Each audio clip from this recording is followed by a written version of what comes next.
Merhaba, bugün sizlerle Friedrich Albert Lange'nin o muazzam eserinden yola çıkarak çok özel bir konuya dalıyoruz. Materyalizmin tarihine. Ama bu sadece bir felsefenin kuru bir anlatımı olmayacak. Bu, binlerce yıldır medeniyetin gidişatını sarsan, isyankar bir fikrin dramatik yolculuğunun hikayesi. Yani aslında bu bir teorinin değil, hakikati arama mücadelesinin ta kendisinin hikayesi. Her şey aslında bu temel soruyla başlıyor. Yani şu gördüğümüz, dokunduğumuz her şeyin ötesinde bir sır, bir anlam var mı gerçekten? Yoksa evrenin bütün olayı, bütün gizemi sadece maddenin bu bitmek bilmeyen dansından mı ibaret? İşte bu soru felsefe tarihinin en büyük savaş alanlarından birini açtı ve bizim bu yolculuğumuzun da tam merkezinde yer alıyor. Yolculuğumuza antik Yunan'dan başlıyoruz. Şunu bir hayal edin. Materyalizmin doğuşu aslında tam bir devrimdi. O güne kadar dünyayı, tanrıların keyfine, onların kaprislerine bağlayan efsanevi bir kaosa karşı bir başkaldırıydı.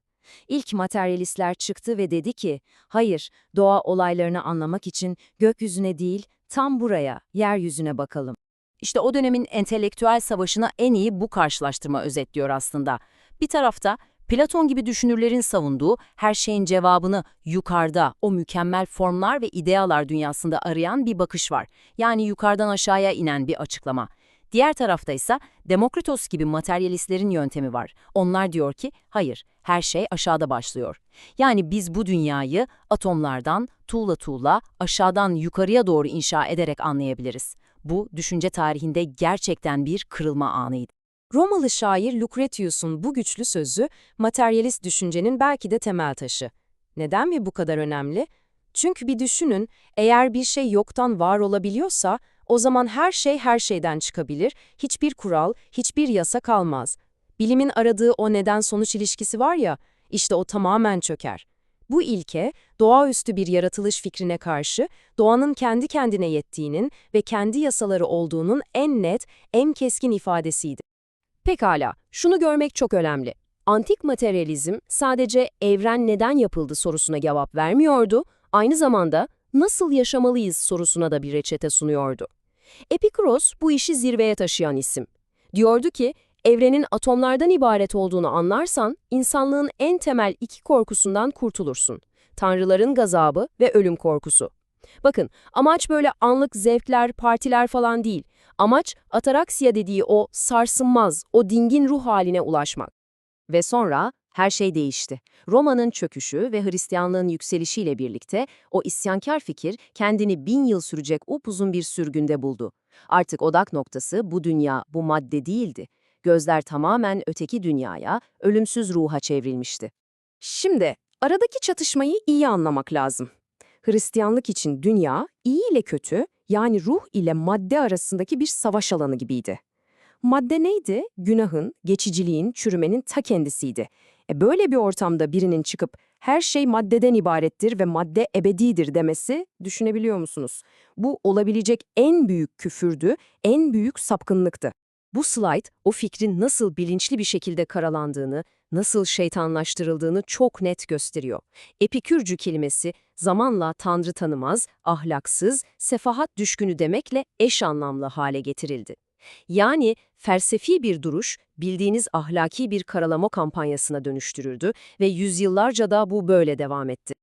Ve şimdi gelelim o isyankar fikrin küllerinden nasıl doğduğuna.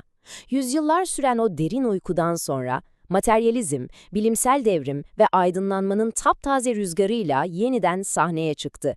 Ama bu sefer çok daha güçlüydü. Çünkü artık elinde sadece fikirler yoktu.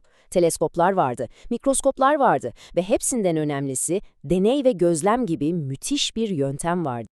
Bu zaman çizelgesine bir bakın. Fikrin ne kadar hızlı ve ne kadar güçlü bir şekilde geri döndüğünü göreceksiniz. Hobbes, her şeyin temeli maddenin hareketidir diyerek fitili ateşledi. Locke, tüm bilgi deneyimle gelir diyerek zemini hazırladı. Sonra Lametri geldi, işi en uca taşıdı ve insan dediğiniz karmaşık bir makinedir dedi. Ve en sonunda da Dolbach, bütün bu parçaları birleştirip modern çağın ilk kapsamlı sistematik ateist manifestosunu kaleme aldı. Lange'nin bu tespiti çok kritik. Hobbes'un sistemi o kadar bütünlüklüydü ki sadece doğayı falan değil, insanın psikolojisini, ahlakı, hatta devleti bile tamamen materyalist ilkelere göre açıklıyordu. Bu ne demek biliyor musunuz? Materyalizm artık sadece bir doğa felsefesi olmaktan çıkmış, her şeyi açıklama iddiasında olan komple bir dünya görüşüne dönüşmüştü. İşte en can alıcı nokta da burası. Modern materyalizm sadece entelektüel bir tartışma değildi, Fransız devrimini ateşleyen entelektüel barutun ta kendisiydi. Mantık basit. Eğer insan biyolojik bir makine ise, toplumda insanlar tarafından kurulmuş bir mekanizma ise o zaman ne olur? Onları söküp daha iyi çalışacak şekilde yeniden tasarlayabiliriz.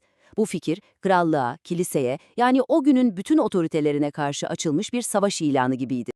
Ama tam da zaferinin zirvesindeyken materyalizm, tarihin en güçlü eleştirilerinden biriyle yüzleşmek zorunda kaldı. İşte bu son bölümde bu büyük meydan okumaya ve fikrin bize bıraktığı asıl mirasa bakacağız. Materyalistlerin, özellikle de Locke'tan sonraki aydınlanmacıların temel iddiası şuydu: tüm bilgimiz dış dünyadan, duyularımız aracılığıyla gelir. Yani zihnimiz doğuştan boş bir levha gibidir, dünya onu doldurur. Kulağa çok mantıklı geliyor değil mi? Ama işte tam burada bir pürüz var. Peki ya aklın kendisi? Yani o bilgiyi işleyen, ona anlam veren yapının kendisi nereden geliyor? İşte Immanuel Kant tam da bu noktada sahneye çıkıyor ve felsefenin rotasını tamamen değiştiriyor. Sorduğu soru basit ama çok derindi. Dışarıdan gelen o ham veriyi anlamlı bir bilgiye dönüştüren zihinsel programlar, yani aklın işletim sistemi, o nereden geliyor? Onu da mı deneyimle öğreniyoruz? Bu bir kısır döngü olmaz mıydı? Kant'ın getirdiği çözüm, felsefede adeta bir Kopernik devrimiydi. Dedi ki, bilgimiz sadece dış dünyadan gelmez. Aklımız da bu sürece aktiftir. Deneyime kendi kalıplarını, kendi kategorilerini dayatır. Nedir bunlar? Zaman, mekan, nedensellik gibi şeyler. Yani biz dünyayı olduğu gibi, o kendinde şey halini asla bilemeyiz. Biz dünyayı ancak bize göründüğü şekliyle, aklımızın süzgecinden geçmiş haliyle, yani fenomen olarak bilebiliriz. Bu materyalizmin, ben maddenin gerçeğini biliyorum iddiasının ayağının altındaki halıyı çekmek demektir. Peki o zaman materyalizm işe yaramaz bir fikir mi? Hayır. Lange'ye göre onun asıl mirası, bize nihai bir cevap sunması değil, cevaplara giden yolu açan muhteşem bir yöntem olmasıdır. Ne yaptı? Mitolojik düşünceyi yerle bir etti. Gözlem ve deneyi bilimin merkezine koydu. Doğayı artık tanrıların oyun alanı olarak değil, anlaşılabilir bir sistem olarak bakmamızı sağladı. Kısacası modern bilimin kapısını sonuna kadar araladı. Belki son durağı göstermedi ama o durağa gitmek için bize harita ve pusulayı verdi. Ve işte bütün bu anlattığımız yolculuğun kaynağı da bu anıtsal eser. Lange'nin kitabı bize şunu gösteriyor: felsefe tarihi, sıkıcı, soyut fikirlerin tarihi değildir. Aksine insanlığın hakikati ararken verdiği o tutkulu, o çetin ve çoğu zaman da tehlikeli mücadelenin ta kendisidir. Ve bu bölümü de bu son soruyla noktalayalım istiyorum. Materyalizmin bu uzun ve çalkantılı hikayesi bize belki de en çok şunu sorgulatıyor: bir fikri değerli kılan şey onun mutlak hakikat olması mıdır? Yoksa bizi o hakikate doğru yola çıkarması, bizi araştırmaya, sorgulamaya itmesi mi daha kıymetlidir? Sanırım bu üzerine uzun uzun düşünmeye değer.